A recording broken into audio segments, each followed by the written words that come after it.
నా కుమారుణ్ణి అంత కఠినమైన పరీక్షలో ఉంచాను నేను. అంత కఠినమైన చేదైన పరీక్షలో ఉంచాను నా కుమారుణ్ణి. దూతలారా, అనుకూలంగా ఉన్నప్పుడు అతను నాకు విశ్వాసం చూపుట కాదు, ప్రతికూలతలలో ఉండి కూడా నన్ను విశ్వసించాడు. ఇప్పుడు చెప్పండి, అతను బహుమానానికి పాత్రుడా కాదా అని అడుగుతాడు. ప్రతికూలతలలో, కఠిన పరిస్థితులలో, తను ఊహించని చేదైన అనుభవాల్లోకి నెట్టేశా నా కుమార్తెని. అయినా నన్ను హత్తుకుంది నా బిడ్డ. హల్లెలూయా. అయినా నన్ను పెనవేసుకుంది నా కుమారి. దూతలారా చెప్పండి, నా బిడ్డ విశ్వాసాన్ని బట్టి ఇప్పుడు బహుమానానికి పాత్రురాలు కాదా? అవును తండ్రి, ఆమె బహుమానానికి పాత్రురాలు.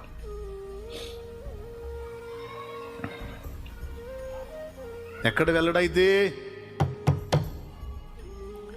అనుకూలతలలోనా ప్రతికూలతలలోనా?